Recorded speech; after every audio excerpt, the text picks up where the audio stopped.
దేవునికి స్తోత్రం. హల్లెలూయా. ఒక సంవత్సరం ప్రణాళికతో అనుదిన బైబిల్ పఠనం.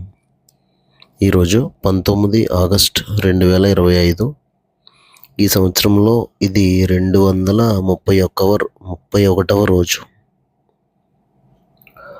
ఈ రోజు కొరకు ఏర్పాటు చేయబడిన బైబిల్ వాక్య భాగాలు: పాత నిబంధన కీర్తనల గ్రంథము 112, 113, 114, 115 అధ్యాయాలు. మరియు కొత్త నిబంధన 1 కొరింథీ 1 అధ్యాయము. మొదటిగా 112వ కీర్తన. యెహోవాను స్తుతించుడి. యెహోవా యందు భయభక్తులు గలవాడు, ఆయన ఆజ్ఞలను బట్టి అధికముగా ఆనందించువాడు ధన్యుడు. వాని సంతతి వారు భూమి మీద బలవంతులగుదురు. యథార్థవంతుల వంశపు వారు దీవింపబడుదురు. కలిమియు సంపదయు వాని ఎంట ఉండును. వాని నీతి నిత్యము నిలుచును. యథార్థవంతులకు చీకటిలో వెలుగు పుట్టును. వారు కటాక్షమును వాత్సల్యతయు నీతియు గలవారు. దయాళులను అప్పిచ్చువారును భాగ్యవంతులు. న్యాయ విమర్శలో వారి వ్యాజ్యము గెలుచును. అట్టివారు ఎప్పుడును కదిలింపబడరు.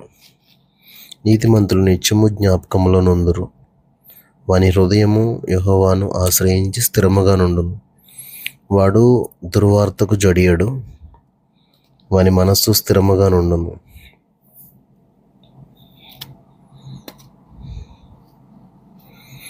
తన శత్రువుల విషయమైన తన కోరిక నెరవేరు వరకు వాడు భయపడడు. వాడు దాతృత్వం కలిగి బీదలకిచ్చును. వాని నీతి నిత్యము నిలుచును. వాని కొమ్ము ఘనత నుండి హెచ్చింపబడును. భక్తిహీనులు దాన్ని చూచి చింతపడుదురు. వారు పండ్లు కొరుకుచు క్షీణించిపోవుదురు. భక్తిహీనుల ఆశ భంగమైపోవును. 113వ కీర్తన. యెహోవాను స్తుతించుడి. యెహోవా సేవకులారా, ఆయనను స్తుతించుడి. యెహోవా నామమును స్తుతించుడి. ఇది మొదలుకొని ఎల్లకాలము యెహోవా నామము సన్నుతింపబడును గాక. సూర్యోదయం మొదలుకొని సూర్యాస్తమయం వరకు యెహోవా నామము స్తుతి నొందదగినది. యెహోవా అన్యజనులందరి ఎదుట మహోన్నతుడు. ఆయన మహిమ ఆకాశ విశాలమున వ్యాపించి ఉన్నది. ఉన్నతమందు ఆసీనుడై ఉన్న మన దేవుడైన యెహోవాను పోలి ఉన్న వాడెవడు? ఆయన భూమి ఆకాశములను వంగి చూడననుగ్రహించుచున్నాడు. ప్రధానులతో తన ప్రజల ప్రధానులతో వారిని కూర్చుండబెట్టుటకై ఆయన నేల నుండి దరిద్రులను లేవనెత్తువాడు. పెంట కుప్ప మీద నుండి బేదలను పైకెత్తువాడు. ఆయన సంతులేని దానిని ఇల్లాలుగాను, కుమారుల సంతోషము గల తల్లిగాను చేయును. యెహోవాను స్తుతించుడి. 114వ కీర్తన. ఐగుప్తుల నుండి ఇశ్రాయేలు, అన్య భాష గల జనుల నుండి యాకోబు బయలువెళ్ళినప్పుడు యూదా ఆయనకు పరిశుద్ధ స్థలమాయెను. ఇశ్రాయేలు ఆయనకు రాజ్యమాయెను. సముద్రము దానిని చూచి పారిపోయెను. యొర్దాను నది వెనుకకు మళ్ళెను. కొండలు పొట్టేళ్ల వలెను, గుట్టలు గొర్రెపిల్లల వలెను గంతులు వేసెను. సముద్రమా, నీవు పారిపోవుటకు నీకేం తటస్థించినది? యొర్దాను, నీవు వెనుకకు మళ్ళుటకు నీకేం తటస్థించినది? కొండలారా, మీరు పొట్టేళ్ల వలెను, గుట్టలారా, మీరు గొర్రె పిల్లల వలెను గంతులు వేయుటకు మీకేమి సంభవించినది? భూమి ప్రభువు సన్నిధిని, యాకోబు దేవుని సన్నిధిని వణుకుము. ఆయన బండను నీటి మడుగుగాను, చెకుముకి రాతి బండను నీటి ఊటలుగాను చేయువాడు. 115వ కీర్తన. మాకు కాదు యెహోవా, మాకు కాదు, నీ కృపా సత్యములను బట్టి నీ నామమునకే మహిమ కలుగునుగాక. వారి దేవుడేడి అని అన్యజనులు ఎందుకు చెప్పుకొందురు? మా దేవుడు ఆకాశమందున్నాడు. తనకిష్టం వచ్చినట్లుగా సమస్తమును ఆయన చేయుచున్నాడు. వారి విగ్రహములు వెండి బంగారువి. అవి మనుషుల చేతి పనులు. వాటికి నోరుండియు పలుకవు, కన్నులుండియు చూడవు, చెవులుండియు వినవు, ముక్కులుండియు వాసన చూడవు, చేతులుండియు ముట్టుకొనవు, పాదములుండియు నడవవు, గొంతుకతో మాట్లాడవు. వాటిని చేయువారును వాటి యందు నమ్మకయించు వారందరూ వాటి వంటి వారై ఉన్నారు. ఇశ్రాయేలీయులారా, యెహోవాను నమ్ముకొనుడి. ఆయన వారికి సహాయము, వారికి కేడము. అహరోను వంశస్థులారా, యెహోవాను నమ్ముకొనుడి. ఆయన వారికి సహాయము, వారికి కేడము. యెహోవా యందు భయభక్తులు గలవారులారా, యెహోవా యందు నమ్మిక ఉంచుడి. ఆయన వారికి సహాయము, వారికి కేడము. యెహోవా మమ్మను మర్చిపోలేదు. ఆయన మమ్మను ఆశీర్వదించును. ఆయన ఇశ్రాయేలీయులను ఆశీర్వదించును. అహరోను వంశస్థులను ఆశీర్వదించును. పిన్నలనేమి పెద్దలనేమి తన యందు భయభక్తులు గల వారిని యెహోవా ఆశీర్వదించును.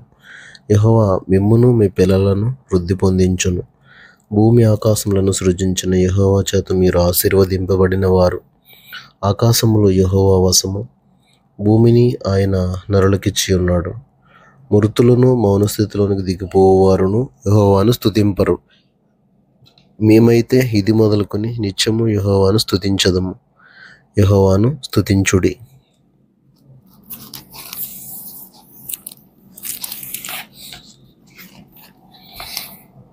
అపోస్తలుడైన పౌలు కొరింథీయులకు రాసిన మొదటి పత్రిక 1వ అధ్యాయము 31 వచనాలు.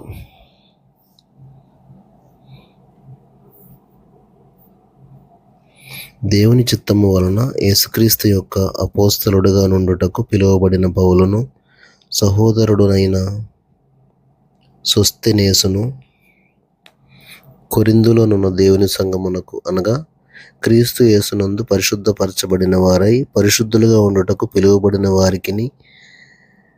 వారికిని మనకును ప్రభువుగా ఉన్న మన ప్రభు అయిన యేసుక్రీస్తు నామమున ప్రతి స్థలములో ప్రార్థించే వారికి అందరికీ శుభమని చెప్పి రాయున్నది. మన తండ్రి అయిన దేవుని నుండి, ప్రభు అయిన యేసుక్రీస్తు నుండి కృపా సమాధానములు మీకు కలుగునుగాక. క్రీస్తు యేసునందు మీకు అనుగ్రహింపబడిన దేవుని కృపను చూచి మీ విషయమై నా దేవునికి ఎల్లప్పుడూ కృతజ్ఞతాస్తుతులు చెల్లించుచున్నాను. క్రీస్తును గూర్చిన సాక్ష్యము మీలో స్థిరపరచబడినందున ఆయన యందు మీరు ప్రతి విషయంలోనూ, అనగా సమస్త ఉపదేశములోను సమస్త జ్ఞానములోను ఐశ్వర్యవంతులైతిరి.